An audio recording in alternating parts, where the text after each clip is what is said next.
آپ کی تعلیمات ہمارے لیے مشعل راہ ہیں۔ آپ بہت ساری کتابوں کے مصنف ہیں، لیکن آپ کی کتابیں اس وقت چونکہ ہاتھ کے ساتھ کتاب لکھی جاتی تھی، پرنٹنگ کی تو صورت حال ہوتی نہیں تھی، تو ہاتھ کے ساتھ کتابیں لکھیں، وہ آپ سے کوئی مانگ کے لے گیا اور پھر اس نے اپنے نام سے اس کو چھاپ لیا۔ حضرت داتا گنج بخش فرماتے ہیں اپنے دیوان کے حوالے سے کہ فرماتے ہیں کہ میرا شاعری کا ایک دیوان تھا، آپ شاعر بھی تھے، شاعری کا دیوان تھا، تو مجھ سے ایک بندہ آیا کہنے لگا جی مجھے ذرا دے دیں، مجھ سے مانگ کے لے گیا، پھر وہ ایسا گیا کہ مجھے نظر بھی کبھی نہیں آیا۔ کچھ عرصہ کے بعد میں نے وہ کتاب کسی جگہ پر دیکھی تو وہ اس نے میرا نام مٹا کر اپنا نام لکھا ہوا تھا، یعنی کتاب کے شروع میں داتا صاحب کا نام تھا، وہ ختم کر کے اپنا نام لگا لیا اور اس کو اپنے نام سے مشہور کر لیا۔ آپ نے پھر جب یہ دیکھا کہ اس طرح کی صورتحال بھی ہوتی ہے تو آپ نے پھر اپنی جو کتاب معروف زمانہ کتاب ہے کشف المحجوب، یہ جو میرے سامنے ہے اور جس کے چند اقتباسات آپ کی خدمت میں عرض کروں گا، یہ آپ نے لکھی، اور پھر جگہ جگہ پر اپنا نام لکھا، میں علی بن عثمان، میں عثمان کا بیٹا علی، جگہ جگہ پر لکھا، اور میں نے نام اس وجہ سے لکھا ہے تاکہ کل کو ایسا نہ ہو کہ کوئی پہلا صفحہ پھاڑ کے اپنا نام لگا لے، جگہ جگہ پر پڑھے گا تو میرا نام آئے گا، ہر جگہ سے تو نہیں پھاڑ سکتا۔ تو اس طرح آپ کی یہ معروف کتاب جس میں ہمارے لیے آپ نے بہت ساری اس وقت کی جو لوگوں کے درمیان غلطیاں پائی جاتی تھیں ان کی اصلاح کی، اور جو اسلام کا صحیح چہرہ تھا وہ ہمارے سامنے بیان کیا، تصوف کیا ہوتا ہے وہ بیان کیا، آخرت کی فکر کیسے کرنی چاہیے وہ بیان کیا، ایک عالم کو کیسا ہونا چاہیے وہ بیان کیا، ایک صوفی کو کیسا ہونا چاہیے وہ بیان کیا، ایک سیاست دان کو کیسا ہونا چاہیے وہ بیان کیا، معاشرے کے اندر رہتے ہوئے ہمیں کیسے زندگی گزارنی چاہیے وہ چیزیں بیان کی، اور اللہ کا قرب کیسے حاصل ہو سکتا ہے وہ چیزیں بیان کی۔ اس کا نام ہے کشف المحجوب۔ محجوب یعنی جو چیز چھپا دی گئی ہو اس سے حجاب کو دور کر دینا، کشف کھول دینا، یعنی جو علوم اور جو معارف اور جو حقیقت کی چیزیں چھپا دی گئی تھیں، آپ فرماتے ہیں میں نے اس کتاب کے اندر ان کو کھول کے رکھ دیا، اور آپ نے اس کتاب میں علم کا ذکر کیا، اور سب سے پہلا چیپٹر ہی علم کا باندھا، اور وہاں پر مقصد ذکر کیا کہ مقصد کیا ہے، علم کا مقصد کیا ہے اور عمل کا مقصد کیا ہے۔ کہتے ہیں جی بعض لوگ یہ کہتے ہیں کہ علم جو ہے وہ عمل سے افضل ہے، اور بعض کہتے ہیں کہ عمل علم سے افضل ہے۔ آپ فرماتے ہیں کہ یہ دونوں باتیں غلط ہیں۔ کبھی ایسا ہوا کہ انسان کا عمل علم کے بغیر ہو، وہ عمل کر رہا ہے اس کو علم نہیں ہے؟ ایسا نہیں ہوتا۔ آپ نماز پڑھ رہے ہیں، آپ کو نماز کا علم ہے تو پڑھ رہے ہیں، تو پہلے علم ہوتا ہے تبھی آدمی عمل کر سکتا ہے۔ اور پھر فرماتے ہیں کہ یہ بات بھی غلط ہے کہ علم جو ہے وہ عمل سے افضل ہے۔ فرماتے ہیں وہ علم کیسا ہوا کہ جو عمل کے بغیر ہو، وہ علم تو علم نہیں ہوتا، علم تو وہی ہے جس کے ساتھ عمل ملا ہوا ہو، اور جب علم اور عمل دونوں اکٹھے ہوتے ہیں تو اصل میں بات بنتی ہے، اصل چیز علم کے ساتھ عمل کا اکٹھے ہونا۔ اور پھر آپ نے تصوف کی اصلاح فرمائی، صوفی کس کو کہتے ہیں، تصوف کیا ہوتا ہے۔ آپ فرمایا کہ آج کے دور میں یہ لفظ ہے، صوفی کا لفظ ہے اور تصوف کا لفظ ہے، کسی دور میں اس کی حقیقت ہوتی تھی، لفظ نہیں ہوتا تھا، یعنی حقیقت تصوف سے لوگ آگاہ تھے، اور آج لوگ صرف صوفی نام صوفیوں والا یاد ہے اور نام تصوف کا یاد ہے، حقیقت نہیں ہے۔ تو حقیقت نہ ہو تو صرف لفظ ہو تو اس لفظ کا کیا کرنا ہے، اور فرمایا حقیقت ہو اور اگر لفظ نہ ہو تو پھر کوئی مسئلہ نہیں، حقیقت ہونی چاہیے۔ تو حقیقت کیا ہے تصوف کی، آپ نے پورا ایک چیپٹر باندھا ہے تصوف کا، اور پھر اس میں تصوف کے بارے میں بتایا ہے کہ تصوف ہوتا کیا ہے، اور اس میں آپ نے تفصیلات کے ساتھ ذکر کیا۔ آپ نے فرمایا کہ اصل میں صوفی اس کو کہتے ہیں کہ جو اپنے ظاہری اور باطنی احوال کی اصلاح کر لیتا ہے، اور ایک جگہ پر آپ نے بڑی تفصیل کے ساتھ اس کا ذکر فرمایا، اور مختلف بزرگوں کے احوال سے تصوف کی تعریفیں ذکر کی کہ تصوف کس کو کہتے ہیں۔ آپ فرماتے ہیں کہ تصوف کا لفظ صفا سے نکلا ہے، جس کا مطلب ہے اندر کو درست کر لینا، اندر کو پاک کر لینا، اور اسی سے لفظ تصوف بنا ہے۔ مختلف لوگوں کی مختلف تشریحات ہیں، اس سے قطع نظر آپ فرماتے ہیں ایک ہوتا ہے صوفی، ایک ہوتا ہے متصوف، ایک ہوتا ہے مستصوف۔ فرماتے ہیں صوفی وہ ہوتا ہے جو اصل میں اللہ والا ہوتا ہے، اصل میں وہ ہوتا ہے جو وجود سے فانی ہو کر حق کے ساتھ باقی ہو گیا، اللہ کے ساتھ مل گیا۔ اصل صوفی وہ ہے جس نے اپنی اندر کی اصلاح کر لی ہو اور اللہ کے قرب کے اندر جا چکا ہو، وہ صوفی ہے۔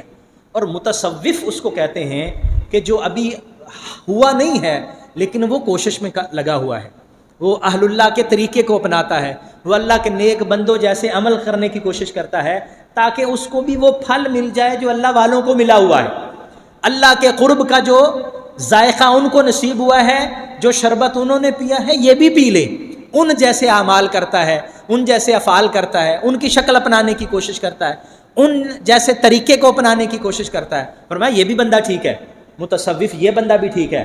اب نے فرمایا ایک تیسرا بندہ ہے مستصوف، وہ کہتا یہ ہے کہ میں صوفی ہوں لیکن وہ اصل میں صوفی نہیں ہے، وہ ہے مستصوف۔ وہ کیا ہے؟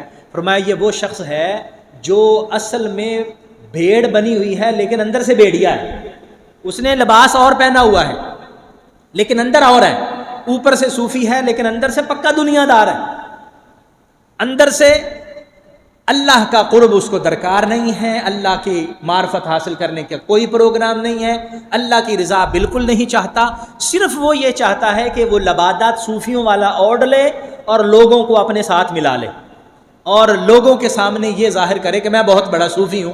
فرمایا یہ مستصوف ہے، اور ان کے بارے میں آپ نے فرمایا المستصوف عند الصوفیہ کالذباب وعند غیرہم کالذیاب۔ فرماتے ہیں صوفیوں کے نزدیک یہ جو تیسرا بندہ ہے نا مستصوف، صوفی ہے نہیں ہے لیکن دکھاوا صوفیوں والا کر رہا ہے، فرمایا کہ یہ صوفیوں کی نظر میں یہ مکھی کی حیثیت رکھتا ہے۔ مکھی کی کیا حیثیت ہوتی ہے؟ کوئی حیثیت نہیں ہے۔ فرمایا یہ صوفیوں کے نزدیک مکھی کی طرح ہے اور باقیوں کے نزدیک یہ بھیڑیے کی طرح ہے کہ اوپر سے کچھ اور ہے اور اندر سے کچھ اور ہے۔ اور پھر آپ نے صوفی کے بارے میں ارشاد فرمایا کہ صوفی کس کو کہتے ہیں؟ فرماتے ہیں کہ صوفی وہ ہے کہ جو اپنی نفسانی خواہشات کو ترک کر کے اللہ کے بارگاہ کے اندر اپنے آپ کو جھکا لے اور اللہ کی رضا کے اندر اپنے آپ کو راضی رکھنے کی کوشش کرے۔ حضرت محمد بن علی بن حسین، یہ حضرت امام زین العابدین کے صاحبزادے ہیں۔ آپ فرماتے ہیں کہ ان کی نظر میں صوفی کون تھا؟ انہوں نے ہمیں صوفیت کی تعریف بتائی، صوفی کس کو کہتے ہیں؟ فرمایا انہوں نے آسان الفاظ میں ہمیں سمجھایا کہ ہم کوئی زیادہ مشکل ابحاث میں نہ پڑھیں اور زیادہ دقیق چیزوں میں نہ پڑھیں کہ صوفی کون ہوتا ہے۔ فرماتے ہیں سادی سی بات یہ ہے کہ التصوف خلق، فرماتے ہیں کہ تصوف جو ہوتا ہے وہ اخلاق کا نام ہے۔ فرماتے ہیں سادی سی بات، امام زین العابدین کے بیٹے حضرت محمد کے حوالے سے حضرت داتا صاحب نے کشف المحجوب میں یہ ذکر فرمایا، وہ فرماتے ہیں تصوف خلق، تصوف نام ہے اخلاق کا۔ فمن زاد علیک فی الخلق زاد علیک فی التصوف، جس شخص نے اپنے آپ کو اخلاق میں زیادہ کر لیا سمجھ لو وہ شخص اتنا ہی صوفی ہوتا چلا جا رہا ہے، جتنے اس کے اخلاق اچھے ہوتے چلے جاتے ہیں وہ اتنا ہی صوفی بنتا چلا جاتا ہے۔ تو تصوف کا مطلب اس کا یہ ہوا کہ تصوف ظاہری رسم و رواج کا نام نہیں ہے، رسوم اور ظاہری رسم اور ظاہری رواج اور ظاہری لباس اور ظاہری طریقے کا نام نہیں ہے، اصل میں اخلاق کا نام ہے۔ اور پھر اس اخلاق کی بنیاد پر انسان کا ظاہر بھی بدلتا ہے اور انسان کا باطن بھی بدلتا ہے، باطن بھی انسان کی تبدیلی میں آ جاتا ہے اور ظاہر بھی۔ اور اگر انسان صرف اوپر سے بدلا ہوا ہو اور اندر سے بدلا ہوا نہ ہو تو پھر اس کا کوئی فائدہ نہیں ہے اس ظاہری لباس کا۔ اب ایک اور چیز ذکر فرماتے ہوئے ارشاد فرماتے ہیں کہ حضرت جنید بغدادی رحمۃ اللہ علیہ، حضرت جنید بغدادی حضرت داتا صاحب کے مرشدوں میں شامل ہیں۔ تو آپ کا جو سلسلہ تھے حضرت جنید بغدادی سے آگے چلتا ہے، تو آپ فرماتے ہیں حضرت جنید بغدادی فرمایا کرتے تھے التصوف مبنی علی 8 خصال، وہ فرماتے تھے کہ تصوف جو ہوتا ہے وہ 8 چیزوں پر مبنی ہوتا ہے۔ تصوف 8 چیزیں اپنے اندر رکھتا ہے، اور جس بندے کے اندر وہ 8 چیزیں ہوں گی تو سمجھ لینا کہ وہ صوفی ہے۔ وہ کیا ہے؟ فرمایا سب سے پہلی السخاء، پھر الرضا، پھر الصبر، پھر اشارہ، پھر غربت، ولبس الصوف والسیاحہ۔ فرمایا یہ چیزیں جو ہے وہ اس کے اندر ہیں اور فقر اس کے اندر ہے۔ اس کے اندر کیا ہوتی ہے؟ سخاوت ہوتی ہے، وہ اللہ کی مخلوق پر خرچ کرتا ہے۔ فرمایا اللہ کی رضا میں راضی رہتا ہے، اور پھر اس کے اندر صبر ہوتا ہے، جس طرح کہ حضرت ایوب علیہ السلام کے اندر تھا، اور پھر وہ حضرت زکریا علیہ السلام کی طرح وہ باطل سے پیچھے ہٹ کے روزے کی کیفیت میں آ جاتا ہے، اور اگر کوئی اس کو برے کام کی طرف بلائے تو وہ اشارہ کر کے منع کر دیتا ہے کہ بھائی نہیں، میں اس طرف نہیں آؤں گا۔ اور پھر فرمایا اس کے اندر حضرت یحییٰ جیسی سفری پوزیشن بھی ہوتی ہے کہ وہ اللہ کے راستے میں نکلتا بھی رہتا ہے، اور فرمایا کہ پھر وہ صوفیہ جیسا لباس بھی زیب تن کرتا۔ اس وقت صوفیہ صوف کا لباس پہنا کرتے تھے، جس کی وجہ سے ان کو صوفی بعض اوقات کہا جانے لگا۔ تو فرمایا کہ وہ لباس میں وہ ان اللہ کے نیک بندوں کی شکل اپنانے کی کوشش کرتا ہے جو صوفیہ کرام اور اللہ کے نیک بندے لباس استعمال کرتے ہیں۔ اسی طرح حضرت داتا گنج بخش رحمۃ اللہ علیہ ایک جگہ پر حضرت ابو حفص نیشا پوری رحمۃ اللہ علیہ کا قول ذکر کرتے ہیں۔ یہ تصوف کیا ہے؟ آپ سمجھ رہے ہیں کہ اس سے ہمیں تو ایک بات یہ سمجھ آ رہی ہے کہ تصوف کی کتنی خوبصورت ان بزرگوں نے تشریحات کی ہیں نا۔ ظاہر بات ہے کہ ہم کسی بھی شعبے سے متعلق معلومات لینا چاہیں گے تو اس کے جو ایکسپرٹ ہوں گے ان سے معلومات لیں گے۔ آپ اکنامکس کے متعلق معلومات لینا چاہیں تو کسی اکانومسٹ سے پوچھیں گے، آپ سیاست سے متعلق معلومات لینا چاہیں تو کسی سیاستدان سے پوچھیں گے۔ اسی طرح کسی بھی فن یا کسی بھی علم کے متعلق آپ معلومات لینا چاہیں گے تو آپ اصل میں ان سے رابطہ کریں گے کہ آپ کے نزدیک یہ چیز کیا ہے۔ یہاں ہمارے ہاں مسئلہ یہ ہے کہ تصوف کی تشریح وہ لوگ کرنا شروع کرتے ہیں جنہیں تصوف کا پتہ نہیں ہے۔ انہوں نے بھنگی چرسیوں لوگوں کو دیکھا ہے، انہوں نے بھنگ گھوٹنے والوں کو اور ٹال کھڑکانے والوں کو اور گھنگرو باندھنے والوں کو صوفی سمجھ لیا، حالانکہ اس کا تصوف کے ساتھ کوئی تعلق بھی نہیں ہے۔ انہوں نے مزاروں کے اوپر دھمال ڈالنے والوں اور ڈھول بجانے والوں کو صوفی سمجھ لیا، حالانکہ اس کا تصوف سے دور کا بھی تعلق نہیں ہے۔ آپ نے تصوف سمجھنا ہے تو ابو القاسم قشیری سے سمجھے، آپ نے تصوف سمجھنا ہے تو داتا صاحب کی کشف المعجوب سے سمجھے، آپ نے تصوف سمجھنا ہے تو امام غزالی سے سمجھے، آپ نے تصوف سمجھنا ہے تو حضرت مجدد الفسانی شیخ احمد سرہندی سے سمجھے، جو تصوف کے رہنما اور مقتدا ہیں۔ آپ اپنی ایک تعریف گھڑتے ہیں اور گھڑ کے کہنے لگے کہ یہ جی دیکھو یہ صوفیاء ہیں اور یہ ایک علیحدہ سے دین شروع کر رہے ہیں۔ اللہ اکبر۔ حضرت داتا گنج بخش رحمۃ اللہ علیہ اپنی کتاب کے اندر بزرگوں کے حالات کو ذکر فرماتے ہیں، اور فرماتے ہوئے ارشاد فرماتے ہیں کہ ایک صوفی جو ہوتا ہے نا وہ وہی ہو سکتا ہے جو نبی کریم صلی اللہ علیہ وسلم کی شریعت کا تابع ہو۔ جو شریعت کا تابع نہیں ہے وہ صوفی ہو ہی نہیں سکتا۔ یہ تو بات مبادیات میں آ گئی نا، یعنی بہت ابتدائی چیزوں میں یہ چیز سمجھا دی جاتی ہے کہ بھئی اگر آپ صوفی بننا چاہتے ہیں تو سب سے پہلے آپ کو نبی کریم صلی اللہ علیہ وسلم کی اتباع کرنا ہو۔ سادی سی بات ہے، جو چیز حضور علیہ السلام کی اتباع میں نہیں آئے گی اس کا تصوف سے کوئی تعلق بھی نہیں ہے۔ اب اپنے حضرت ابو حفص رحمۃ اللہ علیہ کی جو وضاحت فرمائی گئی کہ تصوف کیا ہے، فرماتے ہیں التصوف کلہ آداب، تصوف سارے کا سارا آداب کا نام ہے، یعنی صوفی ہر وقت ادب کی حالت میں رہتا ہے۔ پھر آپ آگے لکھتے ہیں، آپ فرماتے ہیں کہ لکل وقت ادب ولکل حال ادب، ہر وقت کا ادب ہوتا ہے اور ہر حال کا ادب ہوتا ہے۔ جو ان آداب کو ملحوظ خاطر نہیں رکھتا وہ تصوف میں نہیں شامل، وہ صوفی نہیں ہو سکتا۔ ایک اللہ کے ولی کا ذکر حضرت داتا گنج بخش رحمۃ اللہ علیہ نے فرمایا۔ آپ فرماتے ہیں کہ ایک شخص چلتا ہوا ایک بزرگ کے پاس پہنچا جن کا نام بہت معروف تھا، اور ان کا نام لوگ سنتے تھے کہ وہ بڑے اللہ کے بزرگ ہیں اور ولی ہیں۔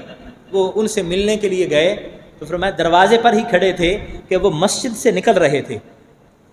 جیسے ہی مسجد سے نکلے تو انہوں نے مسجد میں اپنا تھوک ڈال دیا، یعنی تھوک مسجد کے فرش پر پھینک دیا۔ وہ اسی جگہ سے واپس آ گئے اور فرمانے لگے کہ جس شخص کو اللہ کے گھر کا ادب نہیں ہے وہ ولی کیسے ہو سکتا ہے؟ آپ اندازہ لگائیں۔ فرمایا اسی طرح ایک اور واقعہ آپ نے ذکر کیا، مسجد میں بیٹھے ہوئے تھے اور کسی شخص کے بارے میں معلوم ہوا کہ یہ بزرگ ہیں، ان کا انتظار کر رہے تھے کہ وہ آ رہے ہیں، ان سے ملوں گا اور ان سے فیض کے لیے عرض کروں گا حضور کچھ نظر کرم فرمائیں، دعائے خیر کر دیں اور میرے لیے دعا بھی کریں اور مجھے فیض بھی عطا فرمائیں۔ وہاں بیٹھے ہوئے تھے تو دیکھا کہ وہ شخص اندر داخل ہو رہے ہیں مسجد میں، اور جو مرید تھے اس نے کہا کہ یہ وہ بزرگ آ رہے ہیں جن کے لیے آپ بیٹھے ہوئے ہیں۔ کہتے ہیں وہ مسجد میں داخل ہوئے تو انہوں نے بایاں پاؤں مسجد کے اندر رکھا، بایاں پاؤں، تو فرماتے ہیں کہ وہ اسی جگہ سے اٹھ کے واپس آ گئے۔ کہتے ہیں کہ جس کو مسجد میں داخل ہوتے ہوئے نبی کریم صلی اللہ علیہ وسلم کی سنت یاد نہیں ہے، وہ اللہ کا ولی کیسے ہو سکتا ہے؟ اب یہ تصوف کی تعلیم ہے، یہ صوفیاء کرام کا سبق ہے جو ہمیں سکھایا گیا، اور ہم نے اور بس اور چیزوں کو تصوف سمجھا اور صوفی بنا لیا۔ حضرت مرتعش رحمۃ اللہ علیہ کی تصوف کی تعریف ذکر کرتے ہوئے داتا صاحب لکھتے ہیں، یہ ساری جو میں باتیں کر رہا ہوں یہ کشف المعجوب سے کر رہا ہوں، اپنی طرف سے کوئی بات بھی نہیں عرض کر رہا۔ وہ لکھتے ہیں کہ التصوف حسن الخلق، تصوف اچھے اخلاق کا نام ہے، حسن اخلاق کا نام تصوف ہے۔ اسی طرح ابو علی قزوینی کی ایک روایت، وہ فرماتے ہیں کہ التصوف هو الاخلاق الردیہ، تصوف جو ہے وہ اخلاق ردیہ کا نام ہے، یعنی ایسے اخلاق جو اللہ تعالیٰ کو پسند ہوں اور اللہ تعالیٰ ان سے راضی ہوتا۔ دوستو، آپ کی یہ کتاب ہمیں بہت ساری معاملات کے اندر ہماری تربیت کرتے ہوئے اور ہماری تعلیم دیتے ہوئے نظر آتی ہے۔ ہم ان لوگوں کے احوال اور ان کی کتب کو پڑھنے کی کوشش کریں تاکہ ہمیں یہ پتہ چلے کہ جو اصل میں اللہ کے ولی تھے وہ کون ہوتے ہیں، ولی کہتے کس کو ہیں، اور ان کی تعلیمات کیا ہے، اور ہم نے جن کو ولی سمجھا ہوا ہے وہ کیا ہیں۔ نبی کریم صلی اللہ تعالیٰ علیہ وآلہ وسلم کی احادیث مبارکہ آپ نے اس میں ذکر فرمائی، اور آپ نے ارشاد فرمایا کہ تصوف جو مختلف تصوف کے مراتب ہیں اور مختلف جو صوفیاء کرام ہیں ان کے اندر جو خصوصیات پائی جاتی ہیں، ان میں اللہ کا خوف، نبی کریم صلی اللہ علیہ وسلم کی اطاعت اور فرما برداری، اس میں اللہ کے نیک بندوں کا ادب، اس میں اللہ کے ساتھ منسوب ہر چیز کا ادب، اس میں مخلوق خدا کی خدمت، اور اللہ کے ولی مخلوق خدا کی خدمت میں اپنے آپ کو ہر وقت حاضر رکھنے کی کوشش کرتے ہیں اور ان کی ضرورت کو پورا کرنے کی کوشش کرتے ہیں۔ آپ یہاں فرماتے ہیں کہ ہمارے پاس جب بھی کوئی بندہ آتا ہے اور ہمیں کہتا ہے کہ جی ہم صوفی بننا چاہتے ہیں اور ہم آپ کے طریقہ پر چلنا چاہتے ہیں، تو پھر ہم ان کو کہتے ہیں کہ بھئی آپ ہمارے طریقہ پر چلنا چاہتے ہیں تو تھوڑا سا ٹائم دیں۔ ایسا نہیں ہے نا جی کہ ہم ویسے کسی جگہ پر جائیں اور کہیں جی بس آپ پگڑی میرے سر پہ باندھ دیں اور اپنا کوئی جبہ مجھے دے دیں اور بس میں پیر بن گیا۔ ہم نے تو آسان یہی سمجھا ہوا ہے۔ فرماتے ہیں نہیں، ہمارے پاس جو بندہ آتا ہے ہم اس کو 3 سال اپنی تربیت میں رکھتے ہیں، ابتدائی 3 سال اس کو کہتے ہیں بھی ہمارے ساتھ رہے۔ کیا کرتے ہیں؟ پہلے سال کیا کرتے ہیں؟ فرماتے ہیں پہلے سال ہم اس سے خدمت خلق کرواتے ہیں۔ کیا کرتے ہیں؟ خدمت خلق کرواتے ہیں، لوگوں کی خدمت، جھاڑو دیں، خانقاہ میں جو لوگ آتے ہیں ان کے ہاتھ دھلائیں، ان کو کھانا کھلائیں، روٹی پکائیں، واش روم صاف کریں، بندوں کے سامنے دسترخوان بچھائیں، جائیں فلاں جگہ پر ایک بندہ پریشان ہے، جاؤ اس کی ضرورت پوری کر کے آؤ۔ 1 سال خدمت خلق کرواتے ہیں، اور جب اس کی میں مر جاتی ہے نا، میں مر جاتی ہے، پھر دوسرا سال ہم پھر اس کو تقوی اور طہارت کی باتیں سکھاتے ہیں۔ پہلے صرف نماز روزہ پڑھیں ظاہری، اور خدمت خلق میں پورا سال لگواتے ہیں۔ جب وہ کامل ہو جاتا ہے خدمت خلق میں، پھر اس سے ہم تقوی اور طہارت کے اسباق پورے کرواتے ہیں، اور جب پھر دوسرا سال پورا ہو جاتا ہے، پھر تیسرے سال فرماتے ہیں کہ پھر تیسرے سال جا کے پھر ہم اس کو اللہ کے قرب پہ جانے والے وہ راز و نیاز کی باتیں بتاتے ہیں، تاکہ اب پتہ چل گیا کہ یہ بندہ ہضم کرنے کے قابل ہے۔ جب معدہ ہضم نہ کر سکے تو پھر اس کو سخت غذا نہیں دی جاتی، اس کو بھاری غذا نہیں کھلائی جاتی، کیونکہ معدہ کمزور ہوتا ہے۔ ہمارے یہاں لوگوں کے معدے کمزور ہیں، ان کو ایک وظیفے کا پتہ چل جائے، کسی ایک چیز کا پتہ چل جائے، اگلے دن وہ ولایت کا اقرار کرتے ہیں اور اعلان کر دیتے ہیں کہ ہم بھی اللہ کے ولی بن گئے، اب آ جاؤ اور مجھے اللہ کا ولی سمجھنا شروع کر دے اور میرے نعرے لگانا شروع کر دو۔ نہیں، وہ کیا کرتے ہیں کہ اللہ تعالیٰ کی معرفت کو حاصل کر کے چپ کر کے بیٹھے رہتے ہیں۔ حضرت داتا گنج بخش رحمۃ اللہ علیہ کا آخری بات کر کے ختم کروں گا، فرمایا کہ وہ لوگوں کی جو برائیاں ہوتی ہیں ان پر پردے ڈالتے ہیں، اور اگر کوئی ان کو تنگ کرتا ہے تو اس پر صبر کا مظاہرہ کرتے ہیں، حوصلہ کرتے ہیں، برداشت کر جاتے ہیں۔ اور میں آپ کو اپنا داتا صاحب اپنا واقعہ بتاتے ہیں، میں آپ کو اپنا ایک واقعہ بتاتا ہوں۔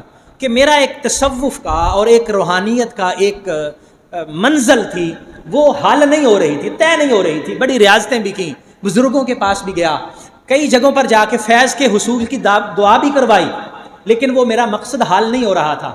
فرماتے ہیں کہ میں ایک دن سفر میں چلتا چلتا ایک جگہ پر پہنچا، ایک خانقاہ میں. وہ لوگ بھی اپنے آپ کو صوفی کہہ رہے تھے، اور انہوں نے بڑے بڑے مرغن کھانے سامنے رکھے ہوئے تھے، اور روسٹ اور پتہ نہیں بروسٹ اور پتہ نہیں کیا کیا کھا رہے، اور مجھے خوشبو آ رہی، اور میں کتنے دنوں کا بھوکا تھا، بھوک لگی ہوئی تھی، لیکن مجھے انہوں نے قریب نہیں آنے دیا. انہوں نے کہا کہ تیرا ہمارے ساتھ کوئی تعلق نہیں، تو ادھر پیچھے ہو کے بیٹھ جا. کیونکہ میں نے نارمل سے کپڑے پہنے ہوئے تھے، گدڑی پہنی ہوئی تھی.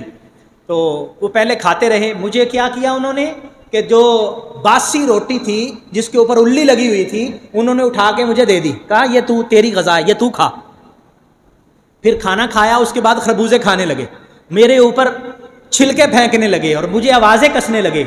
تو میرے اوپر جب چھلکا پھینکتا، میرے سر کے اوپر مارتے، تو میں اللہ کی بارگاہ میں صبر اور حوصلے کی دعا کرتا. فرماتے ہیں کہ میں نے صبر کیا اور حوصلہ کیا، اور وہ میری جو روحانی منزل طے نہیں ہو رہی تھی، اس جگہ پر صبر کرنے کی بدولت اللہ تعالیٰ نے میری روحانی منزل کو طے فرما دی. آپ دیکھیے کہ صوفیہ کرام کس سوچ کے ساتھ مخلوق کو دیکھ رہے ہوتے ہیں اور کس زاویے کے ساتھ وہ چل رہے ہوتے ہیں. اس لیے ہمیں یہ بتایا گیا، کبھی بھی کسی کی ظاہری صورت کے حال کو دیکھ کر یہ نہ سمجھیں کہ یہ بابا ایسے پتہ نہیں کیا ہے کیا نہیں ہے، پتہ نہیں اندر کیا ہوتا ہے. ہاں، لیکن ہم کیا دیکھیں گے؟ ہم شریعت کو دیکھیں گے. آپ نے جو ہمیں تعلیمات اپنی کتاب میں بتائی ہیں وہ کیا ہے کہ شریعت سب سے مقدم ہے، اور پھر شریعت کے تابع طریقت ہے، اور پھر باقی حقیقت اور معرفت کی باتیں بعد میں آتی ہیں. جو شریعت پر ہی کاربند نہیں ہے وہ طریقت اور حقیقت اور معرفت تک پہنچ نہیں سکتا. اس لیے ضروری ہے کہ ہمیں صحیح صوفیاء کو پہچاننے کا طریقہ اور صوفیاء کو پہچاننے کی صلاحیت پیدا ہو، اور ہم جان سکیں کہ کون صوفی ہے. اور پھر جب ہمیں پتہ چل جائے کہ فلاں بندہ اللہ کا ولی ہے، صحیح صوفی ہے، پھر ان کے ساتھ تعلق کو قائم کرنے کی کوشش کریں، پھر ان کے ساتھ اپنا تعلق اور رسم و راہ بڑھائیں، تاکہ اللہ تعالیٰ نے جو اس پر اپنا کرم اور فضل کیا ہے اس کا حصہ ہمیں بھی نصیب ہو سکے. اللہ